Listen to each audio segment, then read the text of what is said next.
Olá pessoal, boa noite.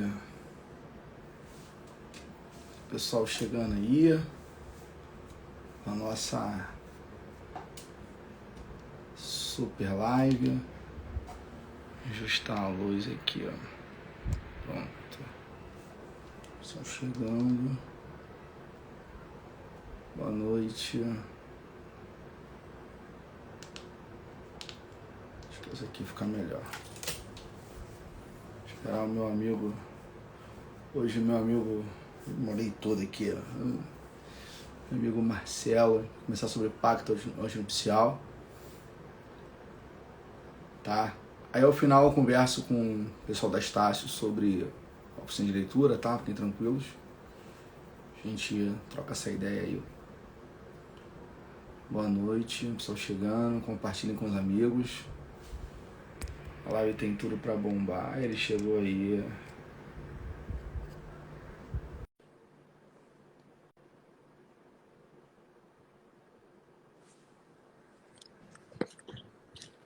Fala aí, tudo bem?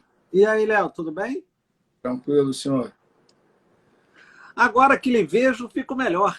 Ah, para, começa, já começou. 9h30 da noite aí. Esse horário pode falar besteira, né? Tá Esse tudo horário tá bem? ligado. Tá tentando ajeitar aqui o celular, tá? A pressão tá muito boa.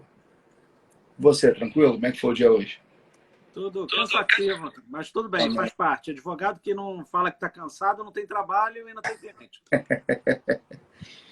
Cara, eu tô me sentindo assim. O que tá acontecendo, cara, com esse negócio aqui? Eu tô me sentindo assim desde que eu tomei a segunda dose, cara, da Covid, né?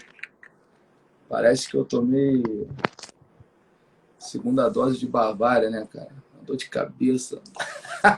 Tô desde quarta-feira. Cara, uma dor de cabeça interminável, velho. Caraca, agora sim, ontem pra hoje que eu tô melhor, velho. Que a mulher botou, misturou Itaipava com esquincariol e Bavária naquela dosezinha e aplicou, cara. Que não é possível, velho. Não Vai é ficar possível. bom, Léo. Fica tranquilo. Não, tô mais. A primeira dose foi tranquila, cara. Eu tomei na quarta-feira, né? Cheguei em casa à noite, meu amigo começou. Bum, Mas, bum. Parecia que eu tava escola de samba, perto do surdo. Bum, mas bum, vamos bum. lá, Léo. Estimo suas melhoras. Não, tô melhor, só foi essa a paradinha. Hoje eu tô tranquilo, né? E falando com você também, Fica meu humor é tranquilo que eu melhor, faço né? podcast aqui. Deixa comigo. Não, eu tô bem, tô bem. Então, Vamos Marcelo, lá. te agradeço aí. Esse horário, né? É até bom o horário da noite, eu acho. A gente finaliza bem, né? Termina a noite bem. Bom, Léo, boa noite a você, boa noite a todo mundo que está aqui entrando. Esse é um assunto muito importante que você escolheu.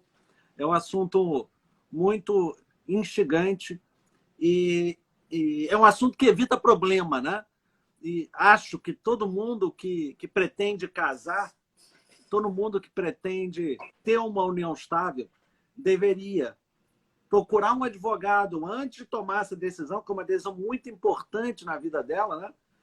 Para que o advogado, então, possa dar as sugestões de como ela vai administrar, de como se dará a administração patrimonial desse casal que está começando. Parabéns pela escolha, obrigado pelo convite mais uma vez. Eu vou estar sempre à sua disposição aqui para a gente abordar assuntos que são interessantes na área de direito das famílias e sucessões. Nada, eu te agradeço. Você começou a falar bem isso sobre essa questão do pacto. O pacto antinupcial, né? É um tema que a gente não tem muito hábito, né? Assim, uma camada da sociedade de fazê-lo, né? Uma parte da sociedade não tem hábito de fazê-lo, outras sim, outra camada sim. Principalmente ligado ao aspecto social, a gente sabe disso, dessa realidade. Mas o casamento, antes de mais nada, né, Marcelo? A gente debate isso muito aqui, né? É um contrato, né? Mas claro que tem a questão do amor, enfim. É duro falar isso, mas é um contrato. O casamento é um contrato. Você tem direitos e obrigações, né? Enfim, não estou aqui querendo tratar o casamento como fosse um papel, mas na verdade o papel faz parte dele, né? O papel está inserido no contexto do casamento. Não tem como a gente desvincular disso aí, né? Felizmente ou infelizmente. Dentro disso está a questão de regrar aí a questão do regime de bens.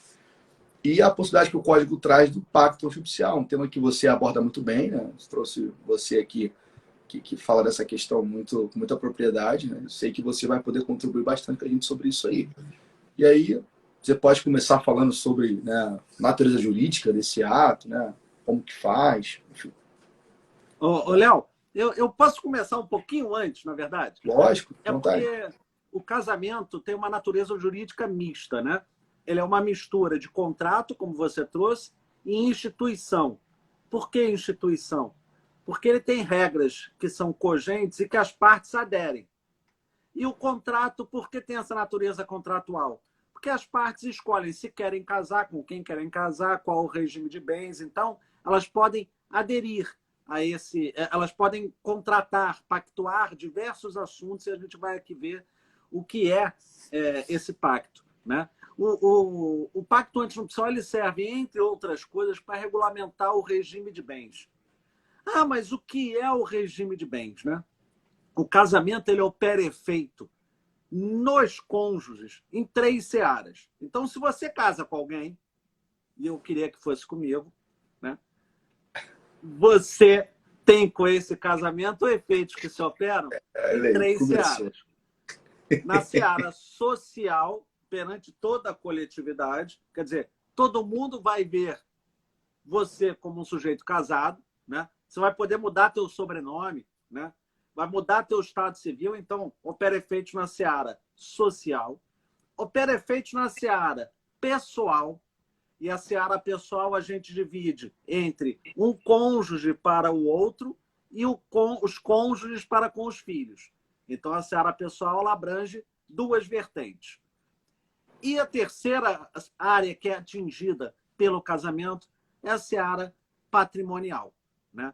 Então, a seara patrimonial é o terceiro ponto que o casamento atinge, é modificado. E como o casamento traz essa questão, essa modificação na seara patrimonial através do regime de bens.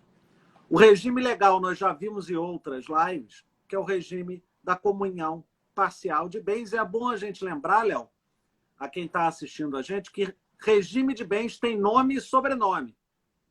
Né? Porque é muito comum, garanto que nas tuas provas nego responde regime parcial. Mas vem cá, o que é regime parcial? Isso não existe. Então é regime da comunhão parcial de bens, regime da comunhão universal de bens, participação final nos aquestos e regime da separação. A gente podia fazer um dia uma live sobre regime de bens. O que você acha? Vamos, próxima, semana que vem, tá marcado. Semana que vem eu vou estar. Semana que vem eu vou. Não pode ser quinta-feira que eu vou estar numa palestra, dando uma palestra no IBDFAN de Niterói. Vamos ver outro dia, a gente marca. Tá, próxima então, palestra de bens. Olha só. Então, quando eu caso, a lei impõe um regime ao meu casamento, né? É o que a gente chama de regime legal. Se você casa e não escolhe regime de bens, a lei fala o seguinte: para você, Léo, que está casando, o regime é da comunhão parcial de bens. Então, este é o regime legal.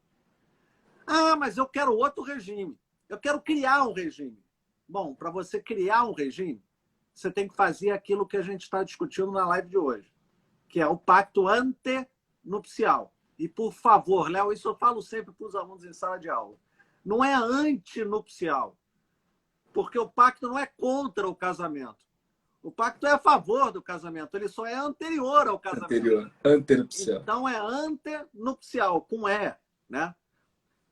Natureza jurídica desse pacto é um contrato sui generis.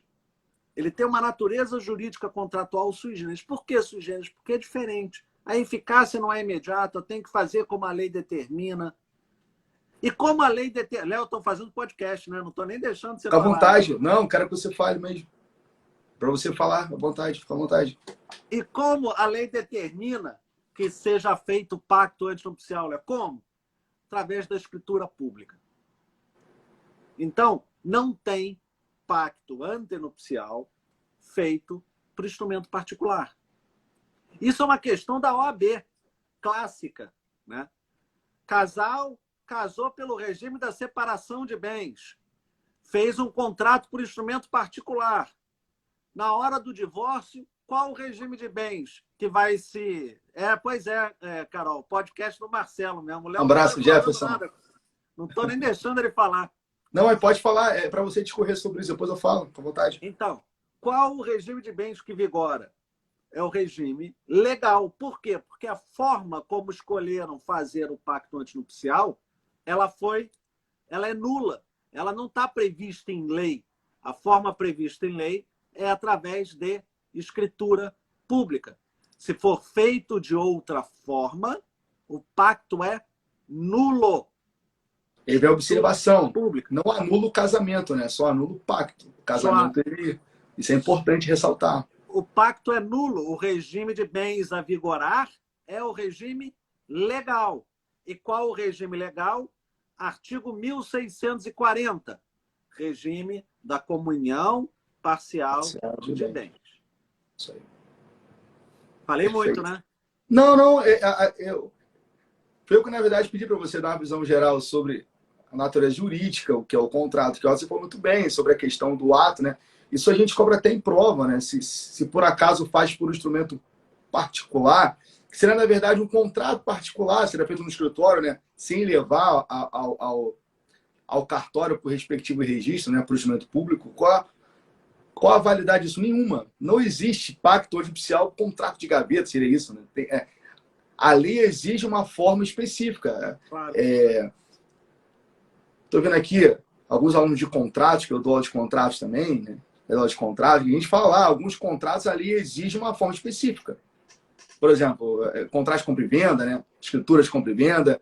E o pacto é um. O pacto exige que seja por estrutura pública. Senão ele é nulo. É igual a questão do casamento também. Também a gente vai abordar em outro artigo, em outra live, casamento por procuração. Tem que ser também por instrumento público com poder específico, senão não tem validade. Então a gente tem que ter atenção quando a lei exige a forma específica para aquele ato. Então você tem o pacto antinupcial. Também exige. Léo, a Marcela, desculpe te interromper, a Marcela está perguntando qual é o artigo da forma. Se eu não me engano, é artigo 1653. Artigo 1653, é o que fala da forma e da eficácia, que é muito importante. A eficácia eu não lembro de cabeça. Código Civil, esse ano eu não lembro de cabeça. Mas o interessante, Marcelo, que aí tem umas questões que eu separei aqui de cabeça para te questionar. E a gente vai começar a bater uma bola aqui sobre isso, né? O que eu posso dispor no pacto judicial? Isso é muito interessante. Por exemplo, o Roberto Justo, né? O teu amigo Roberto Justo, você advoga para ele, né? Roberto Justus, ele é um cara que tem uns pactos, né? O pacto judicial dele é meio que, acho que foi divulgado por alguém aí, né? Não sei se alguém expôs o pacto. É meio excêntrico, né? As coisas que ele bota lá, né? Enfim. Mas o que eu posso dispor dentro do pacto judicial, Marcelo? O que é permitido? Eu tenho restrição legal? O que eu posso dispor? O que eu não posso? As pessoas querem saber também essa parte. Léo, eu sou igual o Zeca Pagodinho, né? Eu já vi de tudo nessa vida. Assim. E já vi de tudo mesmo, né? O pacto, esse contrato, artigo 1655, se não me fala a memória, para quem está aí anotando os artigos. Esse contrato, ele pode conter todas as cláusulas que não são ilegais. Todas as cláusulas que tratam de direito disponível. Então, por exemplo, eu posso fazer renúncia prévia de alimentos? Não. Por quê? É direito indisponível. Porque é direito indisponível. Né? Mas não tem uma questão que alimento entre cônjuges não é direito disponível? Aí entra uma polêmica, né? Essa é uma discussão gigantesca. Certamente é um direito disponível quando eu tenho o direito, não antes de tê-lo, e eu só tenho o direito quando a situação se apresenta. Sim. Então, eu não posso, antes de casar, dizer que eu não vou precisar. Porque eu não sei quando eu me divorciar ou me separar, se eu vou precisar dos alimentos. Eu posso dispor lá na frente, sim. Mas tão e somente quando eu chegar a esse momento. Então, essa é uma questão pacificada. Alimentos, não há prévia renúncia. O que pode haver? Eu posso fazer uma prévia impacto antinupcial, e eu já vi isso, Léo. Eu posso dispor o seguinte, não, só quem vai arcar com as despesas comuns é o homem, ou é a mulher, ou a colaboração de cada um vai ser no percentual de 70 para um, 30 para o outro. Isso eu posso. com relação às despesas comuns de casa, né? Eu posso criar um regime de bens. Eu aqui falei de 4 regimes, né? Falei da comunhão parcial, comunhão universal, participação final nos aquestos e separação. Esses são os 4 regimes que estão previstos no Código Civil, né? Eu posso criar um 5º regime, eu posso misturar os regimes. Eu posso casar, por exemplo, pelo regime da comunhão parcial de bens e dizer que o primeiro bem comprado, imóvel comprado pelo casal, vai pertencer só a um deles. Que já vai de encontro ao que diz, a norma da comunhão parcial, né? Que teoricamente comunicaria. Eu estou juntando 2 regimes. Eu posso criar um 3º regime, um 4º, posso inventar o que for, né? Com relação a patrimônio, né? Então, essa é uma questão interessante. Eu já vi fixação de multa, indenização. Como? Né? Se o casamento durar 5 anos, paga 10 mil reais. Se o casamento durar 10 anos, paga 1 milhão de reais. Se o casamento durar 15 anos, paga X milhões de reais. E assim, gradativamente. Eu já vi fixação de multa também por descumprimento do dever de fidelidade. Né? É isso, Márcia. Já vi isso. Já vi a fixação de multa por conta disso. O pessoal gosta dessas coisas. O pessoal gosta. O pessoal gosta. Então, eu posso tratar desses assuntos. Eu posso tratar dessas questões no pacto antinupcial. Por isso que eu acho muito importante, antes de casar, antes de ter uma união estável, procura um advogado que trabalhe exclusivamente com o direito das famílias, que ele vai poder expor quais são as melhores soluções. Agora, Léo, tem uma questão muito interessante, Léo. Muito interessante, que está trazendo uma discussão gigantesca no direito das famílias. Sabe o que é? Qual delas? Se no pacto, eu posso renunciar a direito sucessório. Essa é uma discussão doutrinária gigantesca, Léo. O que é isso? O direito sucessório ele é irrenunciável. Para que ele é irrenunciável? Para evitar que você aliene, que você venda, que você doe, que você disponha de um direito que você ainda não tem. Existe uma corrente, Léo, é o que a gente chama de pacta corvina, né? Por que corvina? Que vem de corvo. Por quê? Você está dando direito contratual, né? É uma área interessantíssima. Por quê? Porque o corvo é aquele animal que fica ali esperando você morrer, né, para ir arrancando pedaço, né? Então, não teria lógica numa sociedade evoluída como a nossa que alguém pudesse ficar à expectativa do outro morrer para se beneficiar. Então, eu não posso negociar herança de pessoa viva. Tá bom, mas olha que interessante essa teoria do professor Rolf Madaleno. Ora, a lógica do pacta corvina é eu desejar que alguém morra. Não é isso? Sim, sim. Se eu faço a renúncia prévia a direito sucessório em pacto antinupcial, eu não estou desejando que alguém morra. Eu estou desejando que alguém fique vivo eternamente. Porque quanto mais tempo ele ficar vivo, mais eu me beneficio. Se ele morrer, aí é que eu não me beneficio. Então, na verdade, esta renúncia funcionaria contrário seu à pacta corvina. Essa é uma questão interessantíssima, uma discussão atual em direito das famílias. Não é um assunto... O que você acha? Muito pelo contrário. O que eu acho? Bom, Léo, eu falo para os alunos e uso para mim. O que eu acho para o direito em nada é a mesma coisa. Né? Mas... Não fale isso. Eu concordo com o professor Rolf. Também. Eu acho que essa questão é altamente disponível. Assim, eu estou falando de patrimônio, eu estou entre cônjuges. Até porque eu não posso renunciar depois que há a abertura da sucessão? Posso. Eu não posso antes. Não pode antes. Por quê? Me explica. Para impedir a negociação, né? Não, mas a questão da renúncia. Eu digo renúncia. Eu tô falando de dispor. Aí, isso é uma discussão, porque eu não posso renunciar antecipadamente. Você falou que no pacto eu posso dispor. A discussão é se no pacto eu posso dispor, eventualmente, de direito sucessório, antecipadamente. Por que não? Hoje, o STJ diz que não pode. Essa cláusula não é válida. O que eu faço? Quando os clientes querem essa cláusula,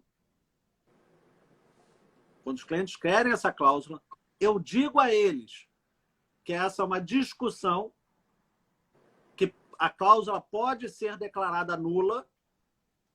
E eles assumem o risco.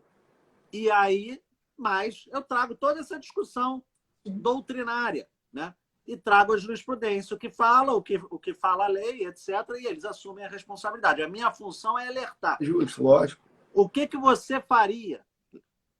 Que eles perguntam. Se tem essa predisposição e a gente não sabe quando vai acontecer o óbito, né? Porque é importante que se diga que a lei que vai vigorar naquela sucessão é a lei do momento do falecimento do autor da herança, né? Então, você prever como vai estar a lei daqui a 20, 30 anos é muito difícil você fazer. Maluquice, é até maluquice, né? Então, na verdade, não tem o que fazer, né? Se você for pegar a questão da investigação de paternidade nos últimos 10 anos, já mudou radicalmente, né? Mudou esse ano também, né? Muda todo ano, Léo, esse negócio. Muda. A gente fez uma live sobre isso recente, não foi? Sobre essa lei, né? Fez. Muda toda hora isso. Esse tema que você falou agora, o pessoal falou aí que está passado. Mas, assim, gente, são discussões jurídicas. Eu falo para as pessoas, a gente não pode colocar o fígado na discussão, né? Eu falo, principalmente meus alunos de início, né? Eu adoro meus alunos de turma de início, não que eu não gosto dos outros, porque eu falo assim, pessoal, a gente quando inicia a faculdade, a gente tem muita questão da emoção, né? Colocar nossas emoções nas questões jurídicas. A gente não pode fazer isso, né? A gente está lidando aí com as nossas contratuais no direito civil, que é a nossa área. Se é o direito penal, mexe com liberdades. Se é o direito tributário, mexe também com a parte patrimonial. E você vai discutir parte legal, você vai discutir legalidades, né? Se pode, se não pode.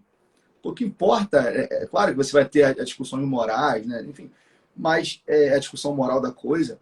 E isso é o nosso direito, né? Isso é a transformação social. Por exemplo, Marcelo, a gente hoje debate, né, dentro disso aí, claro, na temática nossa, que é direito das famílias, já mudou das famílias, né? A gente falava antes direito de família, né? Já é uma questão mais ampla, né? mais de amplitude. A gente debate hoje as novas famílias. Famílias homoafetivas, famílias anaparental, famílias não sei o que, tal. Que 10 anos atrás se debatia, mas não tinha isso ainda. 10 anos atrás, né? Se eu não me engano, o posicionamento do STF foi 2011, 2013, se eu não me engano, de cabeça. Léo, há 10 anos atrás eu já falava de família poliafetiva. Você falava, mas qual era o posicionamento do judiciário? Era engessado. Não, até hoje não é não aceitar, né? Até hoje. Mas hoje você tem muito mais debate sobre isso.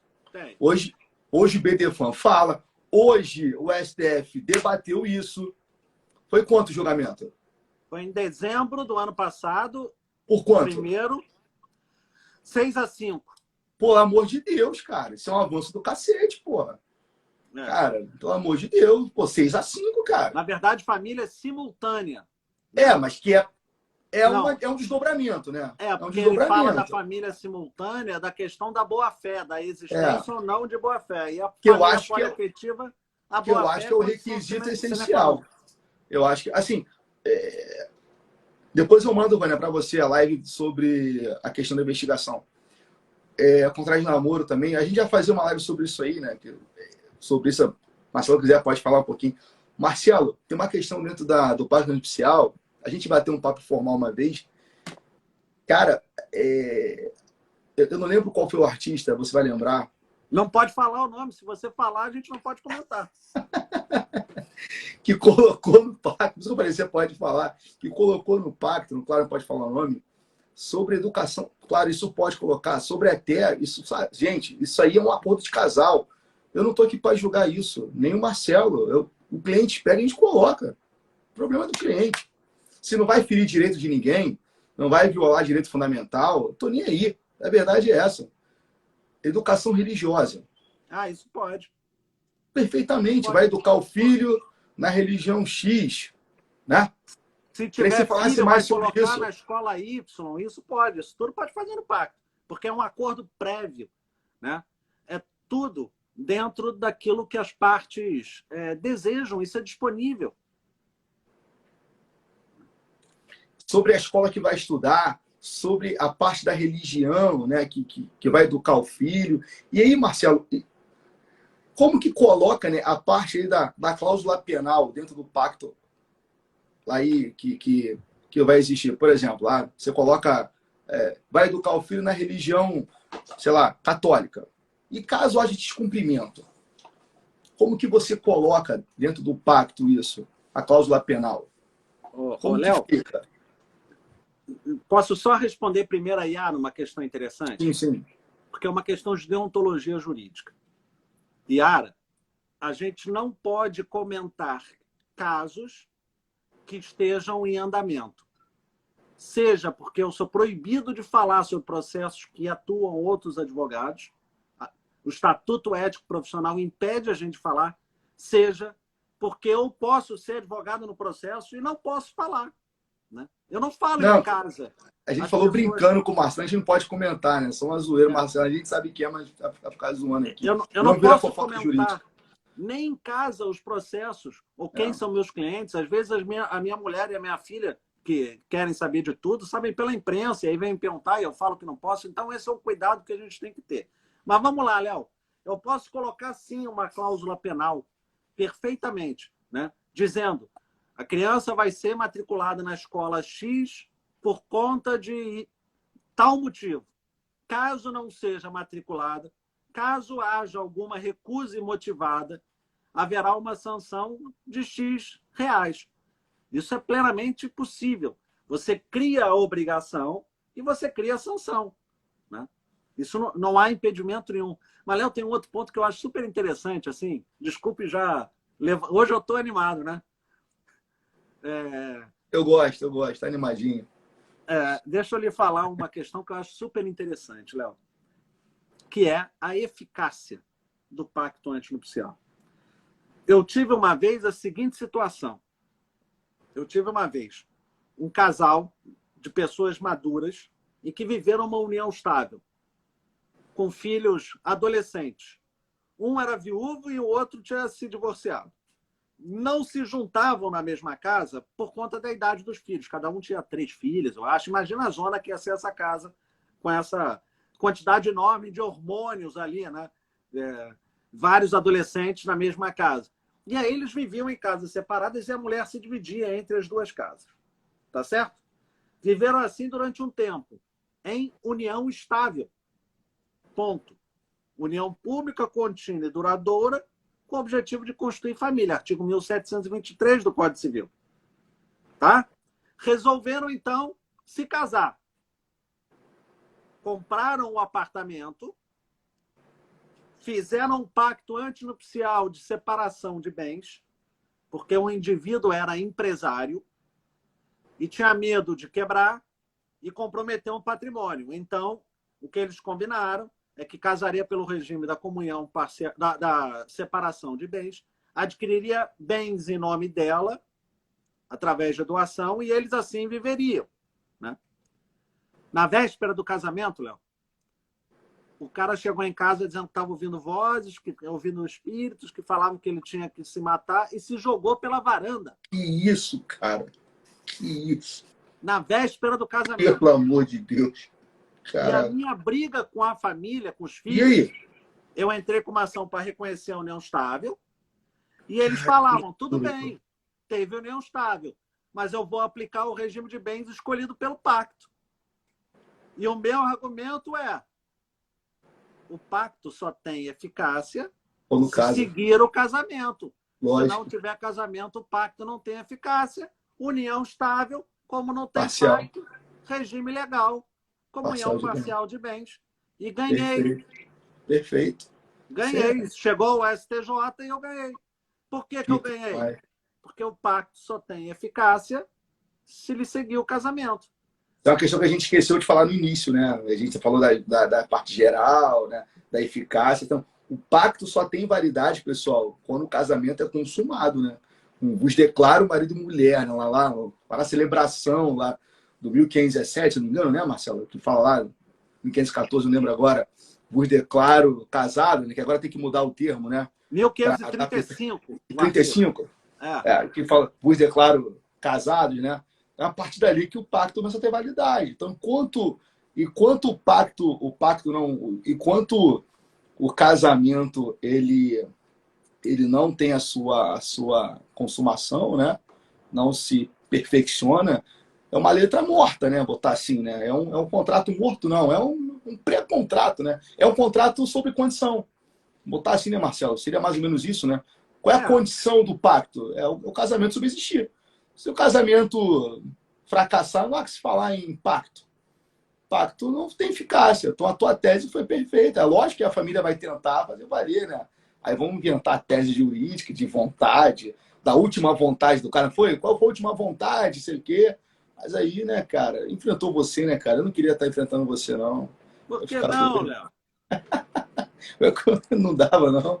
Entendeu? Então, isso é perfeito. Agora, uma questão, a Vânia perguntou se não, o União Estável pode fazer pacto, Marcelo. Você pode responder isso para ela aí? É um contrato prévio, né? Não é um pacto antinupcial, é um contrato de união estável. E é interessante, Vânia, a gente pode fazer uma live sobre união estável também, porque aí resolve. É interessante, porque o que acontece? O que é comum na união estável? É comum que as partes vivam em união estável durante um tempo e aí façam um pacto, dizendo, fazem um contrato, né? Reconhecendo a existência da união estável e tratando do regime de bens.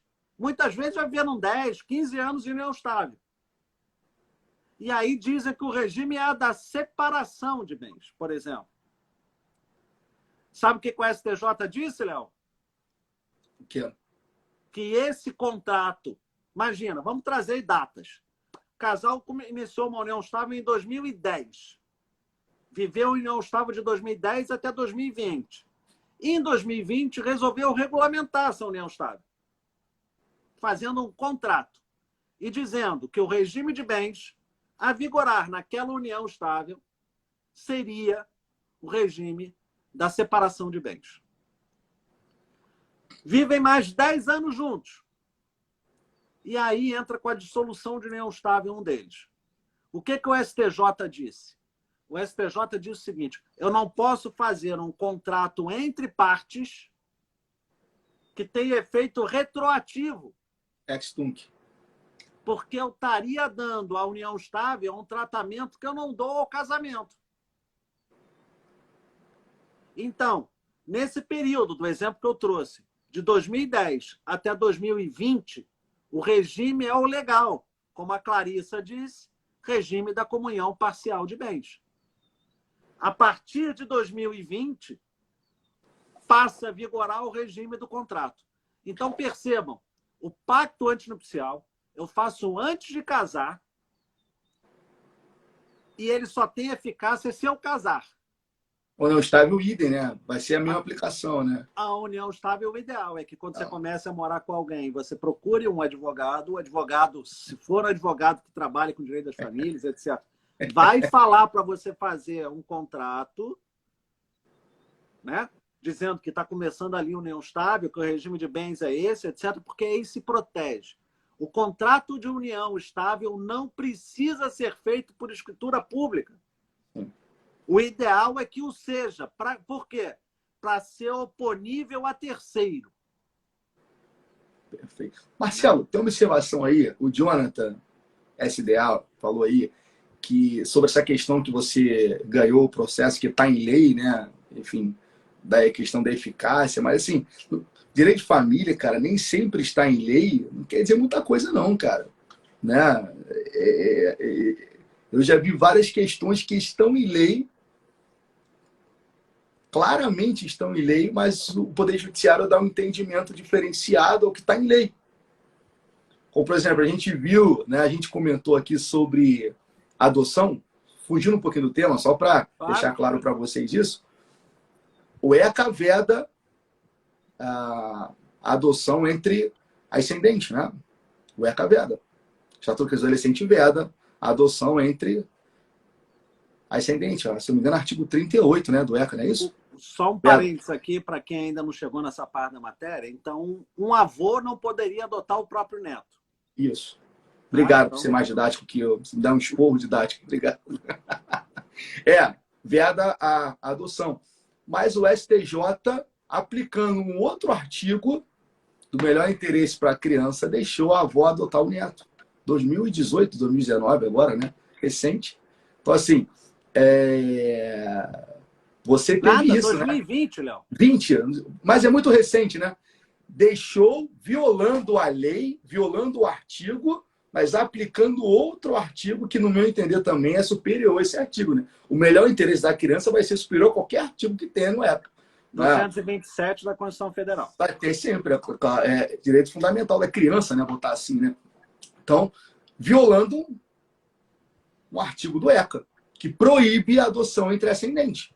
Então, nem sempre está na norma uma proibição, quer dizer que aquilo vai ter uma aplicação restrita. Então, a gente tem que ter cuidado só essa observação, Jonathan. Mas, assim, não tirando o que você observou. Mas, às vezes, a gente vai se deparar com uma situação que está na lei, mas o Poder Judiciário vai dar uma rebolada, né? Vai dar uma rebolada para aplicar uma outra questão, se for nesse caso que eu expliquei aqui, da adoção, para permitir, um exemplo do STJ, né? A avó adotar o neto, que era o melhor para o neto, que fosse adotado pela avó. Ô, Léo, eu vou dar outro exemplo agora, se me permite.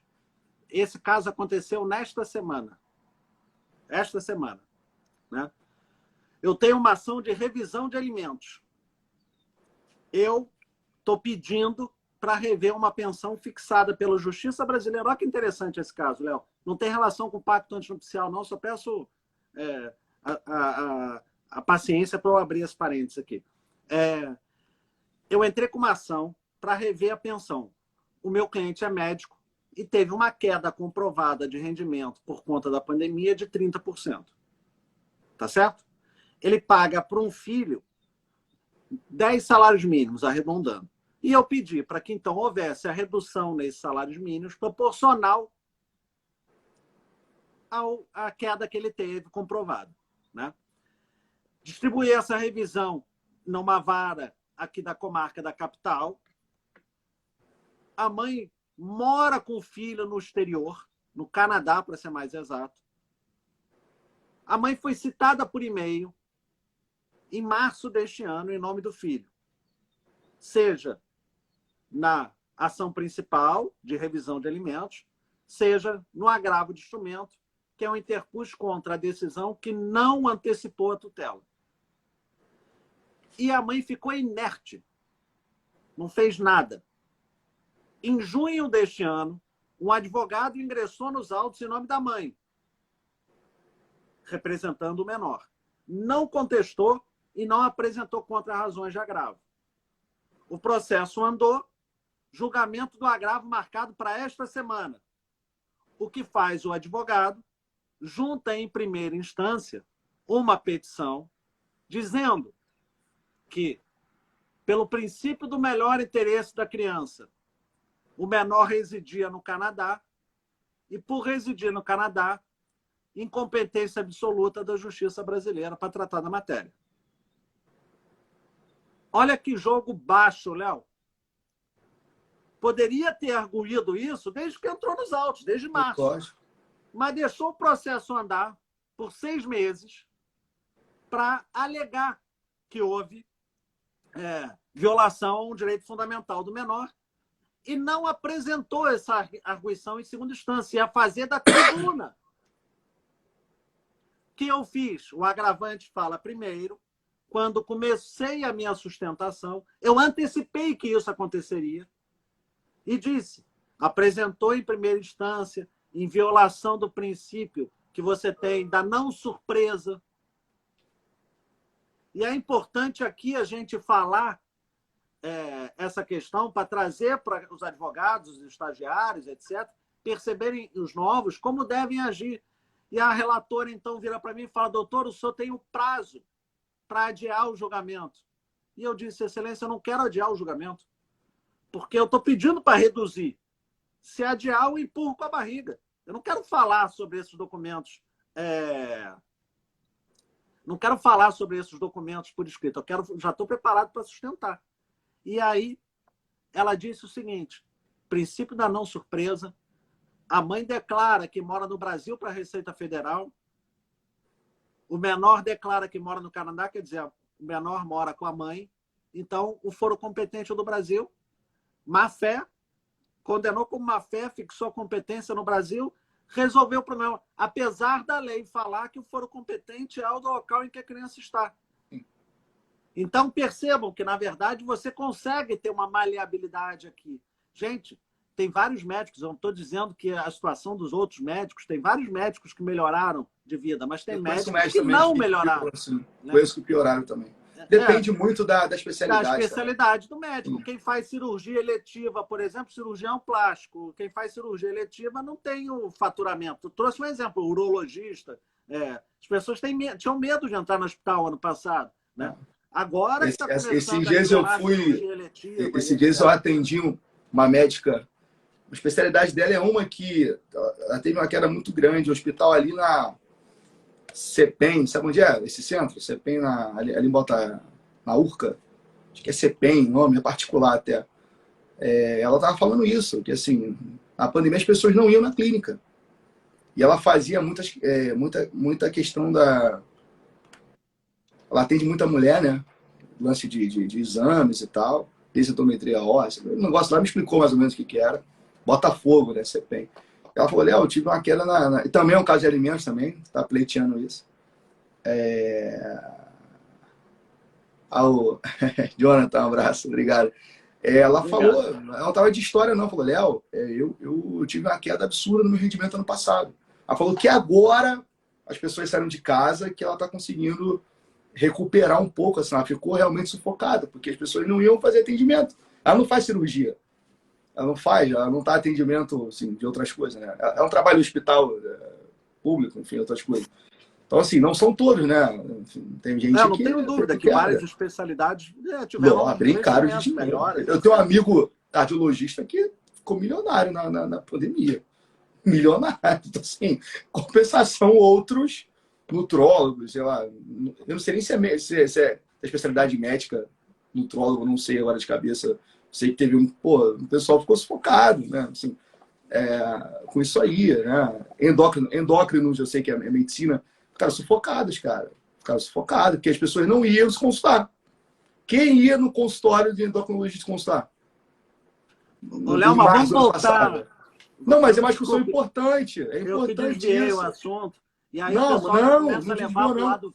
O que você falou é importante, cara. Porque assim, as pessoas têm que ter noção disso. Assim, nem todo mundo, lógico que você vai ter esporadicamente pessoas que não fizeram tão bem, né?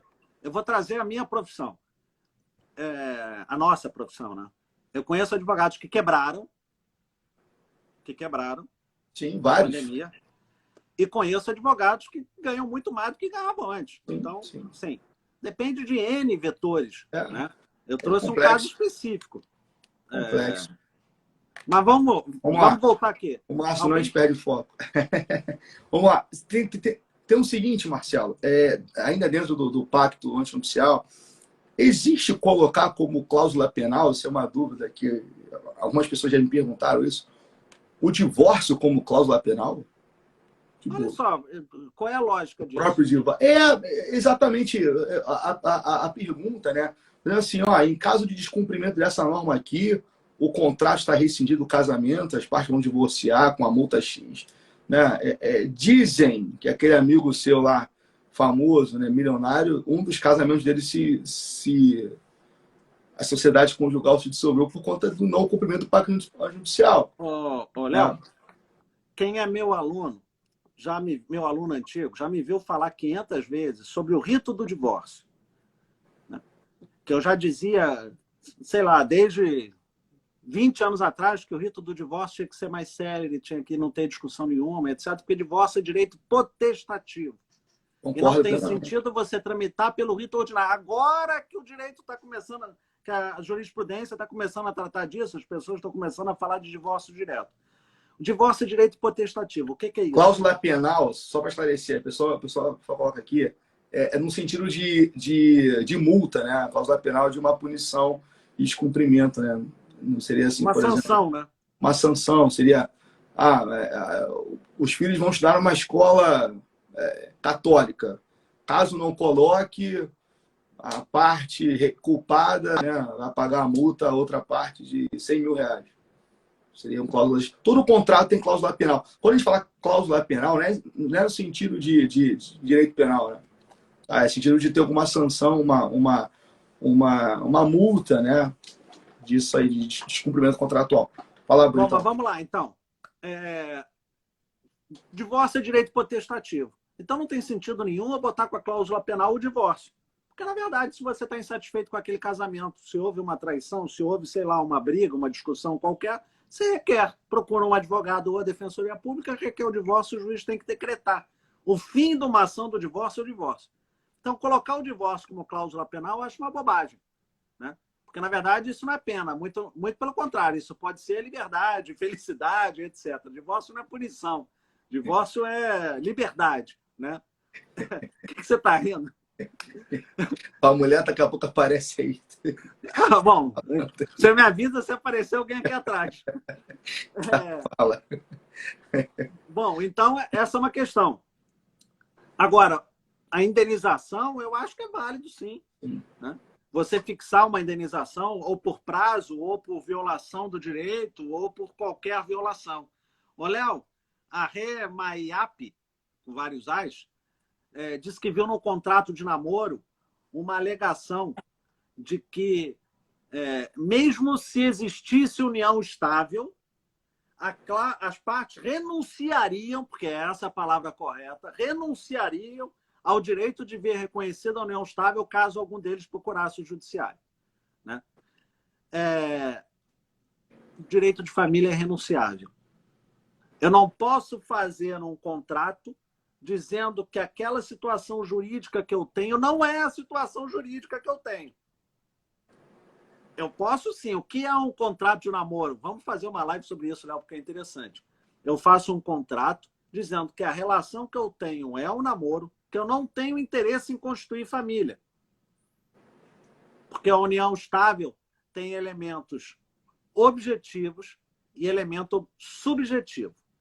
Elemento objetivo, a união pública, contínua e duradoura.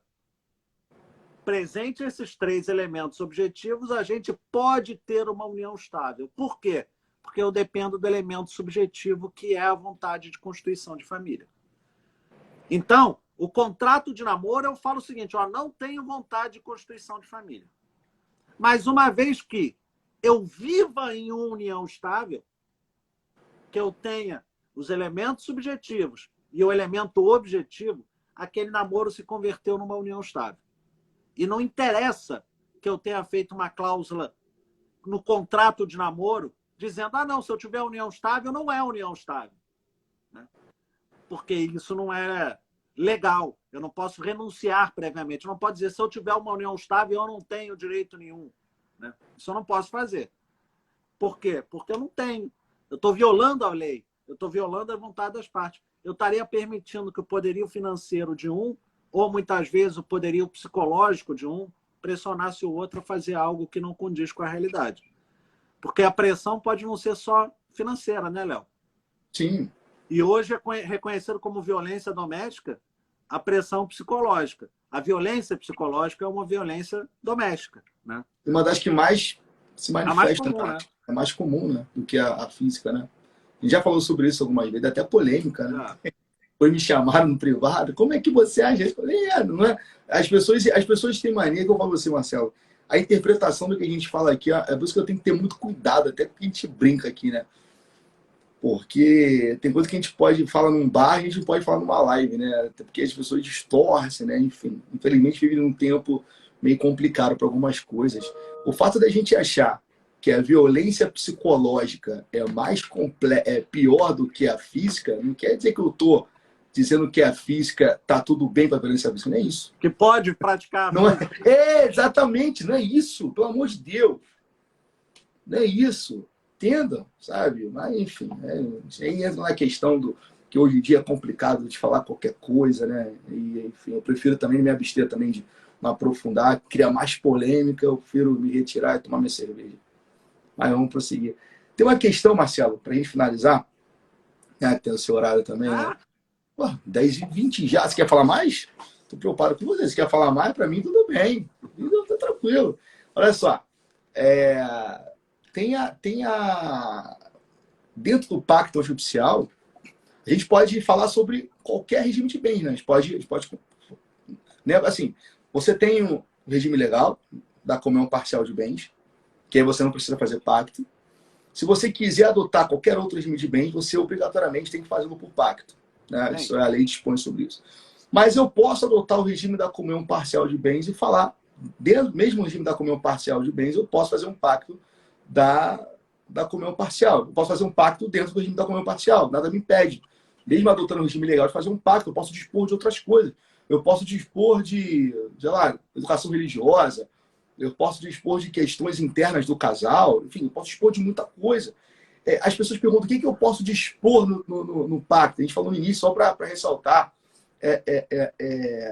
Eu posso dispor tudo que não viole direito fundamental. Esse é o meu entendimento, Marcelo, esse é o seu, tá? Eu posso dispor de tudo que não viole direitos fundamentais. Eu estou dessa forma, né? Eu sou meio neoconstitucionalista, né, e tal. Então, eu vejo muitas questões pelo prisma dos direitos fundamentais. Então, tudo que não viole normas, né, principalmente as normas fundamentais, é óbvio que vai entrar também normas infraconstitucionais, que não viola, eu posso expor no pacto judicial. Se eu não me engano, a lei fala que você não pode violar a disposição absoluta em lei. Seria, por exemplo, a renúncia a alimentos. Sim. Né? Assim, eu posso expor de qualquer coisa, sabe? Pessoal, a live vai ficar gravada para vocês, tá? Só para informar. O pessoal perguntou aí. Podem continuar comentando, a gente vai continuar mais um pouquinho aqui, Marcelo. E aí, Marcelo, para finalizar, eu queria que você falasse uma questão. Alguém perguntou aí qual hoje, né, o percentual de pessoas que adotam, né, o pacto. A maioria ainda não faz nada, então casa pelo regime da comunhão parcial. A grande maioria. Né? Assim como o testamento, Léo. Por quê? Porque as pessoas... Tem um livro muito interessante do Richard Thaler e do Carl Sustein, que se chama Nudge. Nudge, N-U-D-G-E. Né? As pessoas são acomodadas. O ser humano é um ser acomodado. Então, dificilmente eles fazem algo, eles tomam iniciativa para fazer alguma coisa. Já reparou quando você instala um aplicativo no teu telefone ou no teu computador? Ele pergunta, você quer a configuração comum? O que a maioria das pessoas fazem? Quero a configuração comum. Ninguém vai ver qual é a configuração possível, vai fazer uma configuração. Quer dizer, ninguém não, né? Mas a grande maioria adota o comum. Então, aqui funciona mais ou menos assim também. As pessoas não querem escolher, elas adotam o comum. Eu acho que isso é um equívoco. Né? Eu acho que elas deveriam procurar um advogado antes de casar. Léo, posso trazer só uma questão já para dar entrada na próxima semana? Lógico, sem problema. A gente falou do regime legal, né? 1640, se não houver pacto, comunhão parcial de bens. O 1641 traz o regime da separação obrigatória. Em 3 situações, o casamento obrigatoriamente se dará pelo regime da separação. Separação obrigatória é diferente de separação opcional. Na separação opcional, em tese, nada se comunica. Na separação obrigatória, tudo aquilo que for adquirido onerosamente na constância do casamento, quer dizer que houve o desembolso de capital e que não tem como origem um bem anterior, se comunica. Através... Súmula 377, né? É súmula 377 do STF. Isso, do STF. Súmula 377 do STF. Pergunta interessante, Léo. É outra discussão moderna em direito das famílias. Né? Uma dessas condições, que eu acho que é inconstitucional, é do indivíduo com mais de 70 anos. Isso a gente vai tratar com maior vagar na próxima live. Né? Então, o indivíduo com mais de 70 anos, obrigatoriamente, ele cai pelo regime... Ele casa pelo regime da separação obrigatória. Pergunta que eu te faço. Esse indivíduo pode fazer um pacto e escolher o regime da separação voluntária? E aí? Vamos a mens legis. Por que teria a aplicação do regime da separação obrigatória? Como forma de proteger o indivíduo, Sim. não é? Por conta da idade. Por conta da idade, por exemplo, ou da necessidade de autorização judicial para casar, por exemplo, né? Imaginemos que esse indivíduo escolha casar pelo regime da separação voluntária. Nada se comunica. Não é muito melhor para ele? Para ele é melhor, mas não poderia. Essa é uma discussão grande. Você já encontra jurisprudência pelos tribunais aí dizendo que pode. Eu fui procurado por uma cliente ano passado, ela casou, só que teria que casar pelo regime da separação obrigatória. As perguntas, Marcelo. Eu não estou vendo, Léo, desculpa. Teria que casar pelo regime da separação obrigatória. E se casasse pelo regime da separação obrigatória, ela não queria partilhar o patrimônio com o companheiro, com o marido. E aí a gente fez um pacto. Você acredita que teve problema para registrar o casamento? Porque por conta da obrigatoriedade, né? O cartório queria botar o artigo 1641 e eu falei que não, que era para botar o regime da separação obrigatória na forma do pacto. E aí, depois da gente ter uma briga lá, foi assim que foi feito. Regime da separação conforme pacto. Né? E aí, depois, o juiz... Gente, é discutível. É discutível. Tudo no direito então, depois, se chegar nesse isso. momento, o juiz vai decidir. O que eu não posso é impedir de ser feito. Né? É isso que eu tento estimular os alunos, você faz da mesma maneira, né, cara? É que eles abram um horizonte para discussão, né? Não fiquem, assim... Eles participam de umas questões, Marcelo, que a gente não teve essa chance, né? Eu falo para eles isso. Nós sempre não tinha lives, eventos jurídicos como tem hoje, né? Os caras no primeiro período participam de 600 eventos jurídicos online. Eu não tinha essa oportunidade. Você provavelmente também não teve. Né? Hoje você tem oportunidade, não estou falando da nossa live, não. Eu digo eventos de institutos, né? Eventos jurídicos de emerge, disponível de graça para o cara participar de casa, né? Então, agrega conhecimento, né? Foca na área que você gosta, né? Enfim, cai dentro, cara. Aproveita a oportunidade. O Jonathan falou aí sobre o artigo 1520, alteração. A gente concorda com essa alteração, né? Da proibição. Aquela alteração da lei 13.000 alguma coisa, que proíbe o casamento abaixo da idade núbil, né? A lei isso eu não tenho 520, né? 1520, né? Que a gente concorda. Também concordo com isso aí. Isso aí, até a Maria Helena Diniz, ela já vinha brigando disso há muito tempo já. Isso era como se fosse um benefício pro Léo, isso é fruto do machismo, Léo. Fruto do machismo, isso é fruto cara. do machismo. Você violou a minha filha. Se você casar com ela, tudo bem, não tem problema. Você não vai preso, né? É inacreditável um negócio desse. É inacreditável, né? Enfim, mas a gente discutiu isso, a gente debateu isso num dia. Tá? Marcelo, obrigado, cara. Obrigado por tudo aí. Adoro você. Mais uma vez. Pessoal, 150 pessoas na live, quinta-feira, esse horário, é coisa de doido mesmo. Eu agradeço demais aí. Ô, Léo, eu que agradeço o convite. Estou sempre aqui à disposição. Se alguém tiver dúvidas, direct, canal no YouTube com os nossos vídeos também. Você tem o seu canal, eu tenho o meu. Segue a gente lá. E tamo junto. Sempre que precisar, eu estou por aqui. Prazer enorme falar com você. Valeu. Obrigado, Marcelão. Pessoal da Estácio, me chame no direct aí para formulário das horas, tá? Também. Obrigado por todo mundo aí. Beijo. Marcelo, obrigadão. Tchau, Léo. Até a próxima, gente. O pessoal passando a OAB. Parabéns. O pessoal que foi meu aluno também, aluno do Marcelo. Fico muito feliz de ver vocês aqui. Claro. Compartilhando com a gente conhecimento, a vida de vocês. Tá? Obrigado. Me chame no direct aí que a gente conversa. Tá? Oi. Tchau, tchau.